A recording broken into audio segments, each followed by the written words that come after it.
ॐ सहना अवतु सहनौ भुनक्तु सह वीर्यं करवावहै तेजस्विनावधीतमस्तु मा विद्विषावहै। ॐ शांति शांति शांति। ओम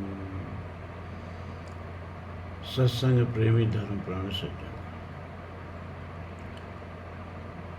तैत्तरीयोपनिषद चल रहा है और उसकी प्रथम वल्ली शिक्षा वल्ली समाप्त हो गई, जिसमें 12 अनुवाद थे। अब ब्रह्मानंद वल्ली का आरंभ हो रहा है। तो शांति पाठ भी बदल गया। सन्नो मित्र संवरुण की जगह पर अब शांति पाठ आ गया। ओम सहना अवतु सहनो भुनक्तु सह वीर्यं करवावहै।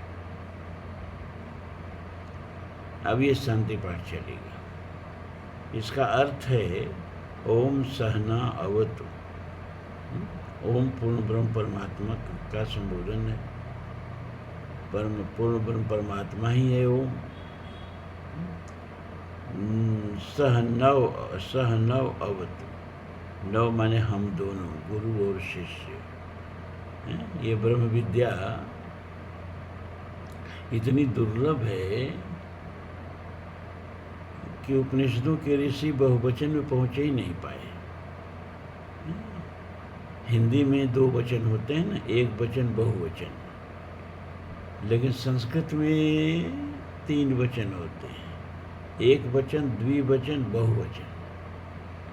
हिंदी में केवल एक वचन बहुवचन, लेकिन संस्कृत में एक वचन द्विवचन और बहुवचन, ये 3 वचन होते हैं। तो वेद के ऋषि 2 वचन से आगे बढ़ ही नहीं पाए, गुरु और शिष्य। इतनी दुर्लभ विद्या और इतने दुर्लभ इसके श्रोता, यह तो घोर कलयुग में। और धन्य हैं आप लोग जो रोज आकर के स्टार्ट पर बैठ जाते हैं सत्संग की। कुछ समझ में आता है, कुछ नहीं भी आता है, क्योंकि आश्चर्यो वक्ता कुशलो अस्य लब्ध्वा। तो हमें लगता है कि न तो हम बहुत आश्चर्यजनक हैं, न बहुत आप आश्चर्यजनक हैं। हम दोनों लोग सामान्य ही हैं, तो समझ भी सामान्य ही है। फिर भी हम ब्रह्म विद्या इसीलिए चला रहे हैं कि अब तक आप नाम सुनते आए हैं, उपनिषद है, वेद है, माँ भागवत भी उपनिषद की दुहाई देता है, वेद की दुहाई देता है, रामायण भी उपनिषद की दुहाई देता है, वेद की दुहाई देता है। तो उपनिषद और वेदों में है क्या? कम से कम इतना तो जान लेना चाहिए। इसीलिए मैं इसका पारायण कर रहा हूँ, क्योंकि भागवत तो कहीं सुन लेंगे, रामचरितमानस तो कहीं सुन लेंगे, कभी कहीं गीता भी सुन लेते हैं, कहीं कहीं गीता पर भी प्रवचन बहुत कम होता है, लेकिन उपनिषद पर तो होता ही नहीं, इसको सुनना ही नहीं है। तो यही परम सौभाग्य है कि हम बैठ करके इसको सुन लेते हैं। और ये भाई देखो, तुलसीदास जी कहते हैं कि तदब कही गुरु 12 समुझ परी कछुमति अनुसारा। तो एक बार में नहीं समझ में आ रहा है तो नहीं आना चाहिए, तभी इस ब्रह्म विद्या की महिमा है। एक बार में ही समझ में आ जाए तो फिर इसकी महिमा ही क्या रही है? तो सहना अवतु, परमात्मा से हम निवेदन करते हैं कि हे परमात्मा, हम गुरु और शिष्य दोनों के साथ साथ, अवत माने रक्षा करें, हम दोनों के साथ साथ रक्षा करें। सहनौ भुनक्तु, हम दोनों के साथ साथ, हम दोनों का साथ साथ पोषण करें। भुनक्तु पोषण। सह वीर्यं करवावहै, और हम दोनों साथ साथ वीर्यवान बने, शक्तिमान बने, पुरुषार्थवान बने, तेजस्वी नावधीतमस्तु। और अधीतम अस्तु, हमारी पढ़ी हुई विद्या हो, क्या हो? तेजस्वी, हम दोनों की पढ़ी हुई विद्या तेजस्वी हो। तेजस्वी नावधीतम अस्तु माँ विद्विषावहै। और हम आपस में कभी एक दूसरे से विद्वेष न करें। हम गुरु और शिष्य में हमेशा प्रीति बने रहे, प्रेम बने रहे, गुरु के प्रति हमारे मन में हमेशा आदर भाव बना रहे, कभी हम एक दूसरे से विद्वेष न करें। ये अब रोज शांति पाठ है, ये रोज शांति पाठ चलेगा। ओम सहना अवतु सहनौ भुनक्तु सह वीर्यं करवावहै तेजस्वी नावधीतमस्तु माँ विद्विषावहै। ओम शांति शांति शांति। 3 बार शांति शांति क्यों कहते हैं? त्रिविध तापों की शांति, दैविक, भौतिक और आध्यात्मिक, तीनों प्रकार के तापों के, कष्टों की शांति हो। अब प्रथम अनुवाक शुरू होता है। ब्रह्म विदापनोति परम तदेशाभियुक्ता। ब्रह्मविद आपनोति परम। ब्रह्मविद माने ब्रह्म को जानने वाला, परम माने परम ब्रह्म को, आपनोति माने प्राप्त कर लेता है।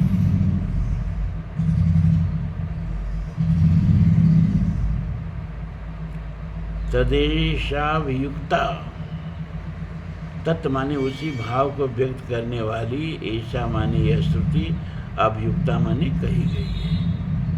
यह श्रुति किस लिए कही गई है? यह बात बताने के लिए कही गई है कि ब्रह्मविद ब्रह्माप्नोति। ब्रह्मविद माने ब्रह्म को जानने वाला ब्रह्म को प्राप्त कर लेता है। अब यहाँ शंकराचार्य जी अपने भाष्य में एक प्रश्न उठाते हैं।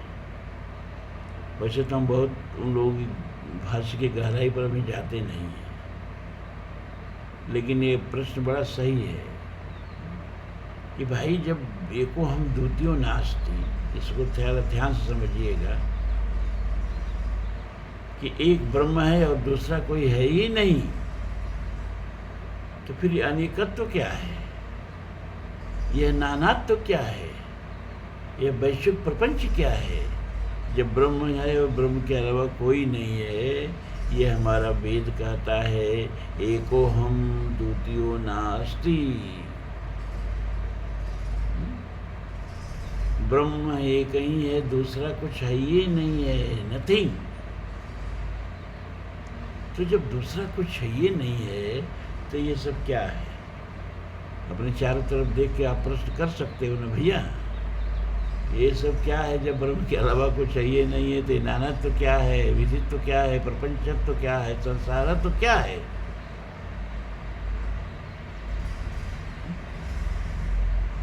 इस तरह का प्रश्न उठना चाहिए। नदी नाव पट प्रश्न अनीका, केवट उतर सहित सविवेका। दरअसल ये ब्रह्म विद्या इस तरह से पढ़ने के लिए नहीं बनाई गई कि आचार्य बैठ के कहीं बोलेगा और 24 घंटा बाद आप उसको बैठ करके छाया में सुनेंगे, उसके फोटो में सुनेंगे, क्योंकि मन में बहुत सारे प्रश्न आ सकते हैं और अगर आचार्य सामने होगा तो उन प्रश्नों का समाधान हो सकता है। वो प्रश्न आप पूछ सकते हैं, लेकिन आप तो कुछ नहीं पूछ सकते हैं। अब हम जो बता रहे हैं उसको चुपचाप सुनना, समझ में आए चाहे ना आए।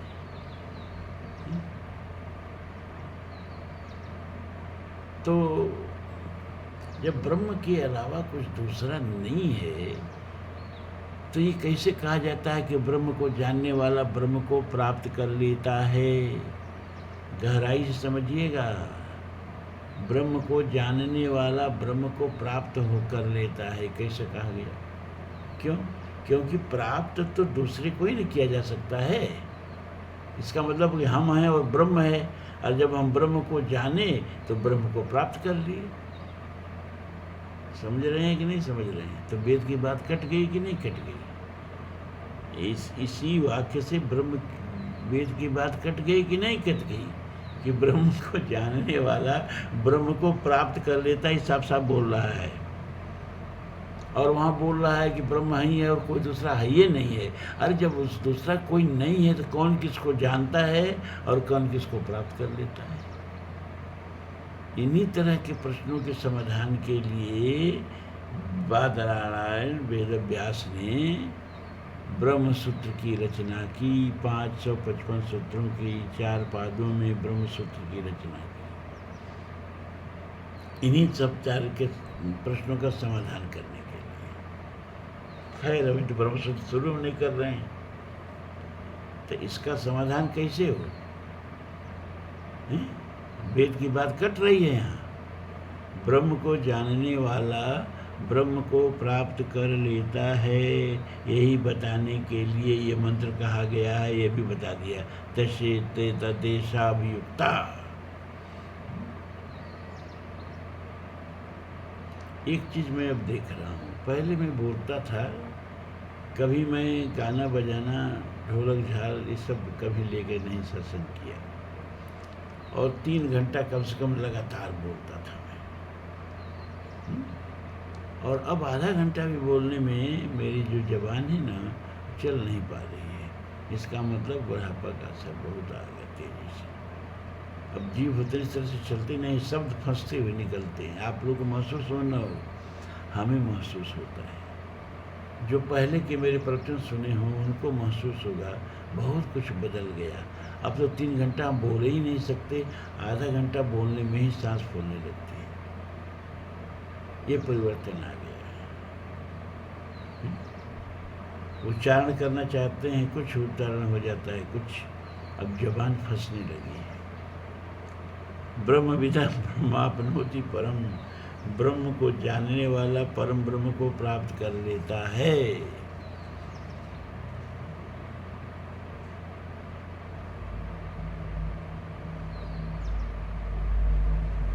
तो इसका मतलब क्या है? इसका मतलब द्वैत है, हम भी हैं, ब्रह्म है, और जब हम ब्रह्म को जानते हैं तो ब्रह्म को प्राप्त कर लेते हैं।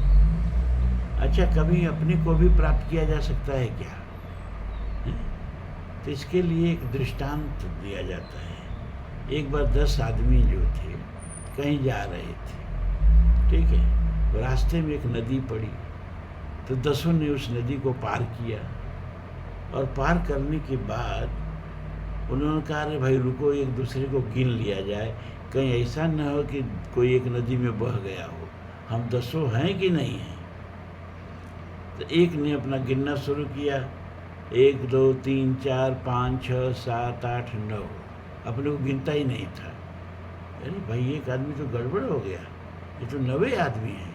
दूसरे कहा रुको हम गिनते हैं, तो वो भी गिना तो अपने को नहीं गिना। इसी तरह पारा पारी 10 गिनते हैं लेकिन अपने को नहीं गिनते हैं, और एक खो जाता है, एक खो जाता है। एक दूसरा आदमी इधर से गुजर रहा था, अभी दोनों बैठ के बहुत चिंतित, बहुत दुखित, इन लोगों को मुंह लटकाए हुए देखा, कहा अरे भाई क्या बात है, क्या खो गया तुम लोगों का, कहाँ इस तरह से मुंह लटकाए बैठे हो। तो सबने कहा अरे हमारा एक आदमी खो गया, हम 10 लोग थे, नदी पार किए तो 9 ही रह गए, एक गायब हो गया। उसने देखा तो 10 के 10 खड़े हैं और रो रहे हैं, सबके एक गायब हो गया। उसने कहा चलो एक लाइन में खड़े हो जाओ, हम गिनते हैं। तो सबको एक लाइन में खड़ा कराया और एक डंडा उठाया और एक के हाथ पर मारा, एक कहा बोलो एक, उसका एक, इसी तरह पीटता गया, 2 3 4 5 और बुलवाता गया, 6 7 8 9, और 10वें के हाथ में मारा, कस के कहा बोल 10। अरे मिल गया मिल गया मिल गया, जो खोया था वो मिल गया। कौन खोया था? अपने ही को खो दिया था। कौन मिल गया? अपना ही मिल गया। इसी तरह से हम सबको गिनते हैं, अपने को नहीं गिनते हैं। इस देह को गिनते हैं, देह को अपना समझ लिए, देह को गिनते हैं। आगे चल के अन्नमय कोश, प्राणमय कोश सबका वर्णन आएगा। तो अन्नमय कोश को अपना समझते हैं हम। शरीर पर दूसरे की तो बात छोड़ो, ये शरीर भी दूसरा है, इसी को गिनते हैं, बाकी अपने को नहीं गिनते। अपना तो खो गया है। तो ब्रह्मविद ब्रह्म है, मतलब भवती ब्रह्म को जानने वाला, चाहे ब्रह्म विदापनोति परम, ब्रह्म को जानने वाला परम ब्रह्म को प्राप्त कर लेता है। का मतलब क्या है? प्राप्त करने का मतलब कि स्वस्मृति, जो अपनी विस्मृति हो गई है, स्व विस्मृति, अपने ही को विस्मृत कर लिए हैं, फिर अपने को याद आ जाता है कि हम हैं। बस यही प्राप्त करना है, दूसरे को नहीं प्राप्त करना है, क्योंकि दूसरा है ही नहीं। अपने ही को प्राप्त करना है। और अपने को प्राप्त कब किया जाता है? जब बोध हो जाता है कि अरे हम तो हैं। तब आप कहेंगे दूसरा नहीं है, तो सब प्रपंच चारों तरफ दिख रहा है, क्या है? तो ये देखो, सपना नहीं होता तो हम ये बात समझा नहीं पाते। सपने में आप क्या देखते हैं? बहुत कुछ देखते हैं। और आपके 10 बाई 12 के कमरे में 3 बाई 6 के पलंग पर आप देखते हैं नदी बह रही है, आप जंगल में हैं, आप जा रहे हैं, हाथी दौड़ा रहा है, भाग रहे हैं और नदी में गिर रहे हैं, वहाँ डूबने लगे। अब वो आपके छोटे से कमरे में जंगल कहाँ से आ गया, हाथी कहाँ से आ गया, नदी कहाँ से आ गई? एक आप ही का मन नदी बन गया, आप ही का मन हाथी बन गया, आप ही का मन एक दूसरा शरीर बन के भाग रहा है, और आप ही का मन सारा जागतिक प्रपंच बन गया। नहीं होते हुए भी ये सारी चीज़ें कहाँ से आ गई? मन की स्फुरना से आ गई। मन अकेला ही है, वहाँ बहुत है ही नहीं, एकमात्र अपने बिस्तर पर आप ही अपने नींद में है, दूसरा कहाँ से आया? एक बार एक मित्र ने दूसरे मित्र से कहा, यार हमको तो बहुत शर्म महसूस हो रही है। अरे किस लिए? कहाँ है? क्या कर दिया तुमने? अरे सपने में हमने तुमको बहुत मारा है। तो दूसरा मित्र हंसने लगा, कहा अरे हमने तुमको इतना पीटा और तुम हंस रहे हो? उसने कहा जी हम तुम्हारे सपने में क्या करने गए? वो जो पीट रहे थे वो भी तुम ही थे, और जो पिटा रहा था हमारे रूप में वो भी तुम ही थे। तुम्हारा ही मन हम बन गया था, और तुम्हारा ही मन तुम बन गया था, और तुम अपने ही को पीट रहे थे। तो एक मन ही सपने में अकेला रहते हुए नाना प्रकार का विविध प्रपंच रच लेता है। उसी प्रकार एकमात्र परमात्मा अकेले ही है, और यह सारा जगत परमात्मा का मानसिक स्फुरण है। एक होते हुए ही अनेक हो गया है, और अनेक होते हुए भी एक ही है। क्यों? जैसे सपने में हम नानात्व देखते हुए भी एक ही रहते हैं, वो मन की स्फुरना है नानात्व। उसी तरह ब्रह्म के मन की स्फुरना है। अब देखो छोटे बच्चे भी, हम लोग छोटे छोटे थे ना, तो एक गिलास में पानी लेके थोड़ा सा ज़मीन पर गिरा देते थे, और फिर उसको लकड़ी से कोड़ के उसमें बीज बोते थे। एक वो भी खेती करते थे, और एक बड़े बड़े किसान भी खेती करते हैं। दोनों में कितना अंतर है। उसी तरह से हमारी स्फुरना मन की बचपन की तरह से है, बालकवत है, और ब्रह्म की स्फुरना यथार्थ है? हमारी स्फुरना की अपेक्षा उसकी स्फुरना इस संसार के रूप में व्यक्त है। हमारी ये मन की स्फुरना हमारे सपने के रूप में व्यक्त होती है, और ब्रह्म की मन की स्फुरना इस जगत के रूप में व्यक्त होती है। अकेले होते हुए भी वह मानसिक रूप से इतना सारा प्रपंच रच दिया है, और मानसिक प्रपंच रच के भी इसके बीच अकेला ही है। उसके मन से ही सब कुछ निकलता है, फिर उसके ही मन में सब कुछ समा जाता है।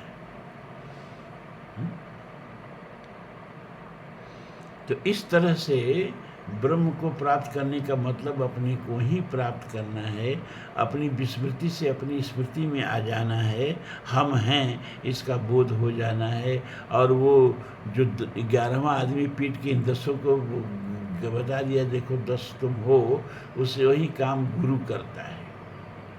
वही काम गुरु करता है, आपको आपका बोध करा देता है। और जो न करा दे वो गुरु के नाम पर कलंक है। जो कोई आवे तो बेटा मांगे, यही गोसाई दीजे री, कैसी दुनिया हुई दीवानी, ना कोई भगत भाव बुझे री, कबीर ने कहा। तो गुरु के पास हम जाते हैं, हमारा बिजनेस आजकल बहुत डाउन चल रहा है, वह गुरु कोई कर्मकांडी प्रपंच बता देते हैं, 1,00,000-2,00,000 का अनुष्ठान बता देते हैं, उसमें 50,000 उनका भी फायदा होता है। यही सब तो कर रहे हैं गुरु। अविद्या मंत्रे वर्तमाना स्वयं पंडितम स्वयं धीरा पंडितम मन्यमाना धन द्रव्यमाणा पर्यंत मूढ़ा अंधे नैव नियमाना यथंधा।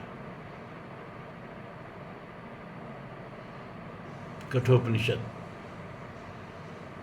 स्वयं अविद्या मंत्रे वर्तमाना। एक आत्मा के अलावा जो भी है सब अविद्या है। ये संसार पूरा का पूरा अविद्या है। जिसके पास जितना संसार है उसके पास उतनी अविद्या का ढेर है। क्योंकि जो चीज है फिर गायब हो जाए, हमेशा साथ न रहे, वो सब अविद्या है। जो हमेशा साथ रहे वही विद्या है। तो चाहे जितना धन दौलत आपके पास हो, आप थोड़ा गंभीरता से विचार करें, आज है कल नहीं होगा। अरे अंत तक साथ रहेगा तो ठीक है, जाओगे तब तो शरीर भी साथ नहीं जाएगा ना। जो साथ न जाए वो सब अविद्या है। जो जीवन के सफर में बीच में छूट जाए सब अविद्या है। तो एक अपनी आत्मा के अलावा आप विचार करके देखो कि सब अविद्या है कि नहीं है, सब यही मिला, यही रह जाना है कि नहीं रह जाना है। तो ऐसी चीज़ों पर क्या एतमाद, क्या भरोसा, जो आज साथ हैं कल साथ नहीं रहेंगे, हमको सब छोड़ के निकल जाना है।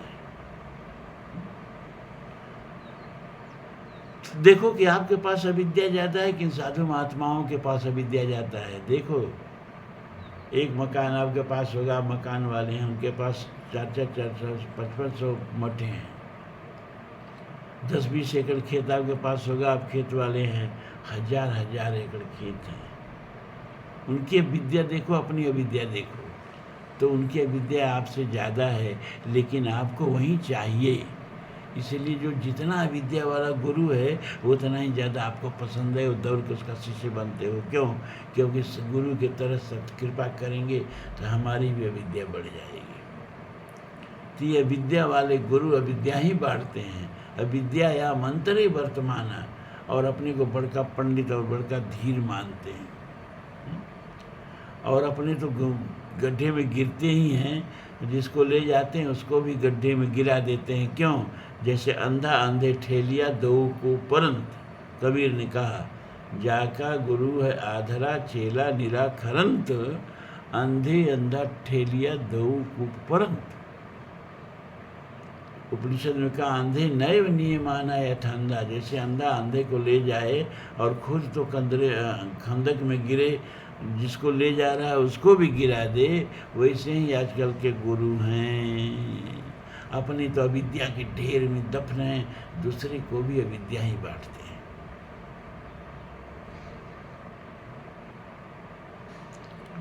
अब दूसरा मंत्र जी का प्रथम अनुवाक का, सत्यम ज्ञानमनंतम ब्रह्म यो वेद निहितम गुहायाम परमे व्योमन सो अश्नुते सर्वान् कामान सह ब्रह्मणा विपश्चितेति। सत्यम ज्ञान अनंतम ब्रह्म, ब्रह्म का लक्षण बता दिया। जो इस लक्षण पर घटित हो वही ब्रह्म है। नहीं तो भरत जी कहते न,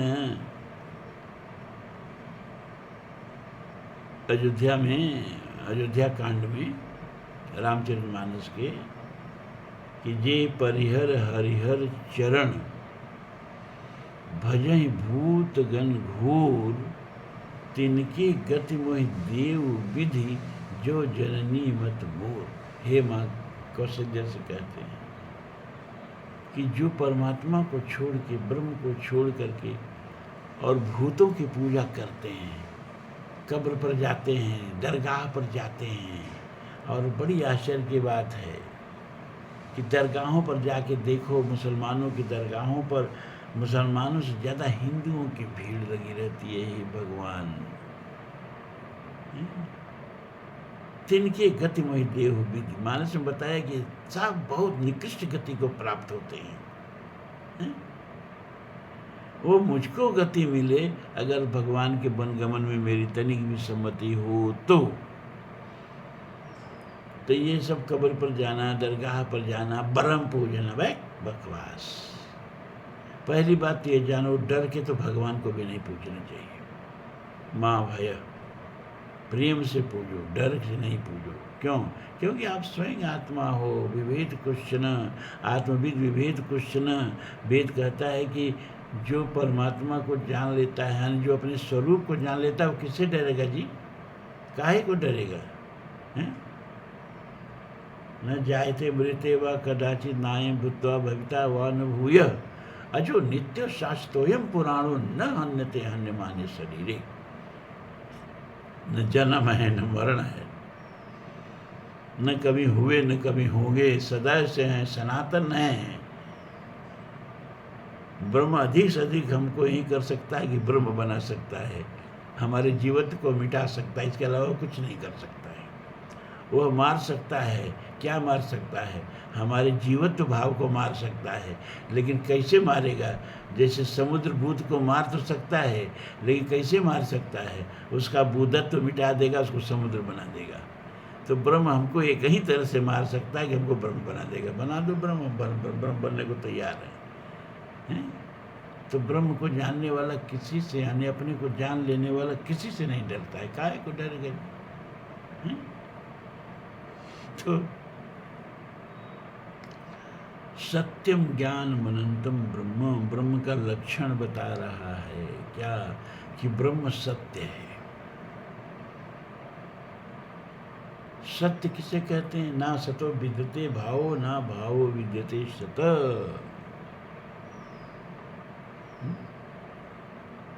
सत्य वो है जिसका किसी काल में अभाव न हो, कभी भी अभाव न हो।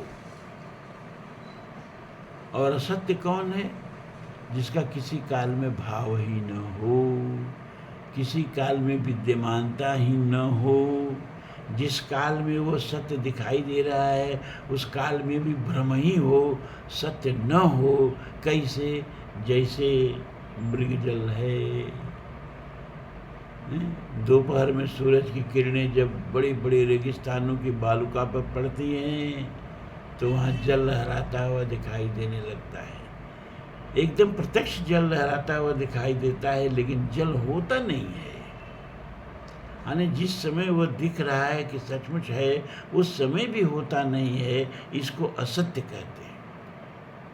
सुबह जाओ तो उसी बालुका पर जल लहराता हुआ नहीं दिखेगा, शाम को जाओ उसी बालुका पर जल लहराता हुआ नहीं दिखेगा।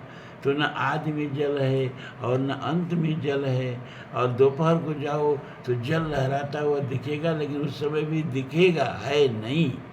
इस तरह से जो न आदि में हो, न जो अंत में हो, और बीच में दिखाई भी दे लेकिन हो न, केवल भ्रम हो।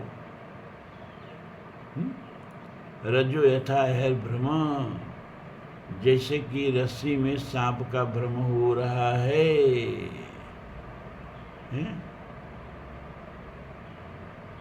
रजत सीप महभास जिम जथा भानुकर वारे, तदब मृषा तेहु काल मह भ्रम न सकई कोई टारे।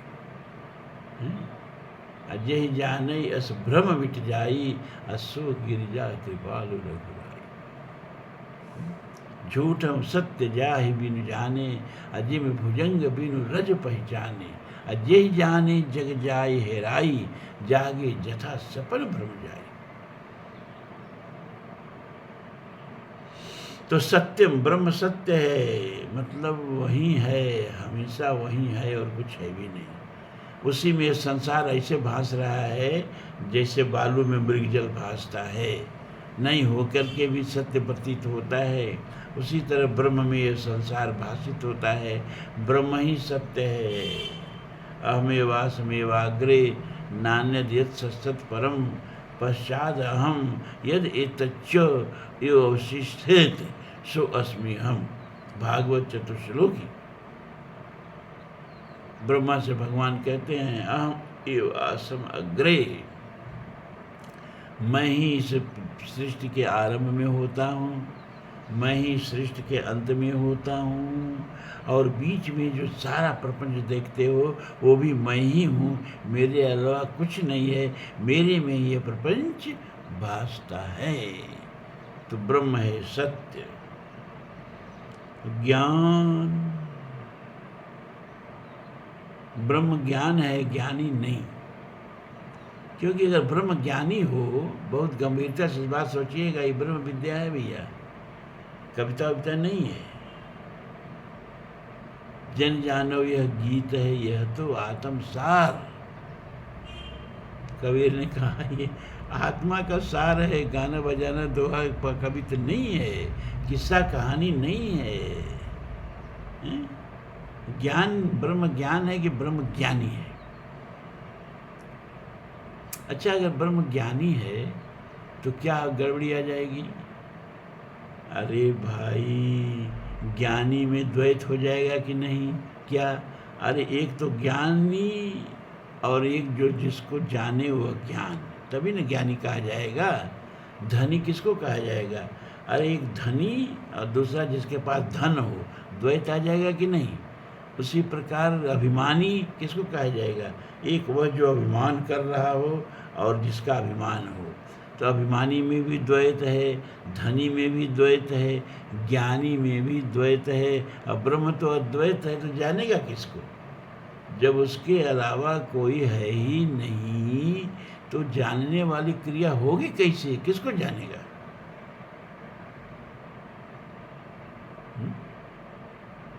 और दूसरी बात, अच्छा चलो मान लो ब्रह्म ज्ञानी है, तो ये बताओ कि पहले ज्ञान पैदा हुआ कि पहले ब्रह्म पैदा हुआ? अगर पहले ब्रह्म पैदा हुआ तो जब तक ज्ञान नहीं पैदा हुआ ब्रह्म ज्ञानी रहा, तो क्या ब्रह्म कभी अज्ञानी हो सकता है? और ज्ञान पहले पैदा हुआ तब ब्रह्म पैदा हुआ, तो ब्रह्म से पहले ज्ञान कभी हो सकता है? ब्रह्म से पहले भी कोई पैदा हो सकता है? इसलिए ब्रह्म ज्ञानी नहीं है, ब्रह्म ज्ञान है। अब भैया बिना ज्ञानी की तो ज्ञान की कल्पना ही नहीं हम कर सकते। ये कैसा ज्ञान है? अरे ज्ञान माने संवित शक्ति, ज्ञान माने चेतन शक्ति, ज्ञान माने चेतना, सब कुछ जानने की शक्ति। विज्ञातार मरे केन बिजानियात, जो सबको जानता है उसको कैसे जानोगे? आग सबको जलाती है, आग को कैसे जलाओगे? प्रकाश सब कुछ दिखाता है, प्रकाश को कैसे दिखाओगे? अच्छा, एक चीज और जानते हैं विज्ञान की, आप प्रकाश को देख नहीं सकते, आप प्रकाश को देख ही नहीं सकते। इसीलिए जब हम अंतरिक्ष में जाते हैं, जो अंतरिक्ष में जाते हैं एस्ट्रोनॉट, उनको पूरा आकाश काला दिखाई देता है। हमको यहाँ उजला दिखाई दे रहा है ना, उनको वहाँ काला दिखाई देता है, सब कुछ काला। और सूरज भी उसमें चमक रहा है, तारे भी चमक रहे हैं, सब एक साथ चमक रहा है। एक सुई भी डाल दो तो सुई चमकती हुई दिखाई देगी, लेकिन उसके चारों तरफ घोर काला अंधकार दिखाई देगा। क्यों भैया? क्योंकि प्रकाश तो होता है ना, लेकिन प्रकाश दिखता नहीं है। हमारी आंखें प्रकाश देख ही नहीं सकती, तो क्या देखती हैं? कि प्रकाश में प्रकाशित चीज़ों को देख सकती हैं। जिन चीज़ों से प्रकाश रिफ्लेक्ट होकर हमारे रेटिना पर पड़ता है, उस चीज़ों को हम देख सकते हैं, प्रकाश को नहीं देख सकते।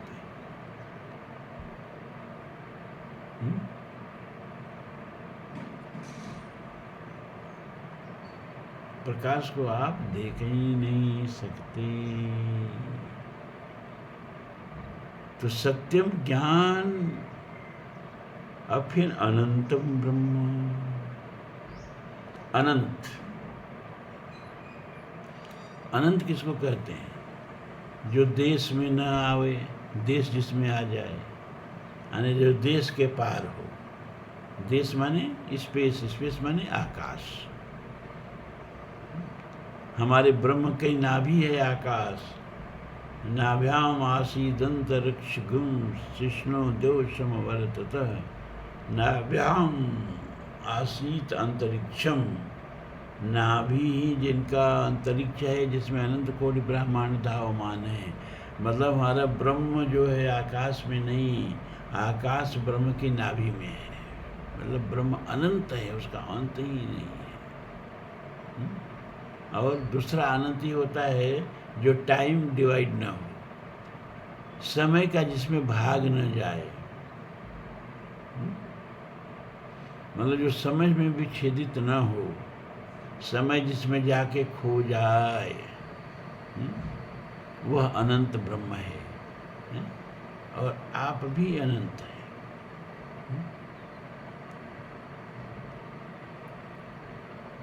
अच्छा, आप समय में हैं कि समय आप में है, ये बताइए पहले। आप समय में हैं कि समय आप में है? अच्छा, समय के तीन ही इकाई होती है, भूत, भविष्य और वर्तमान। Past, present and future.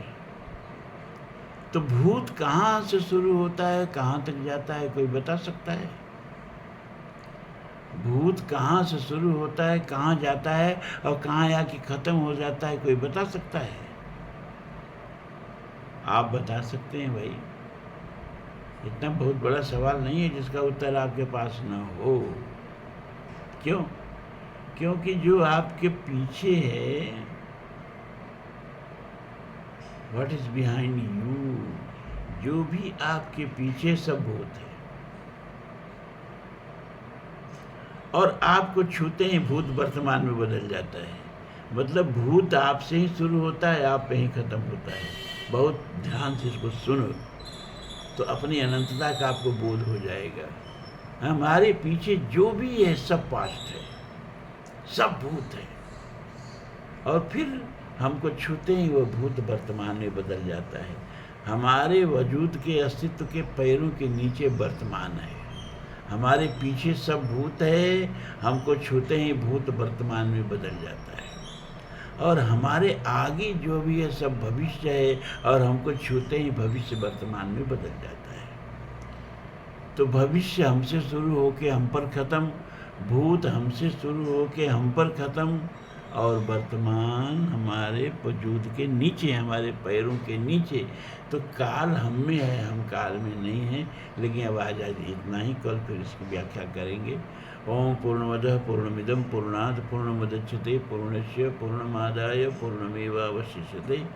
सर्वे भवन्तु सुखिनः, सर्वे सन्तु निरामयाः, सर्वे भद्राणि पश्यन्तु, मा कश्चित् दुःखभाग् भवेत्। असतो मा सद्गमय, तमसो मा ज्योतिर्गमय, मृत्योर्मा अमृतं गमय। ओम शांति शांति शांति।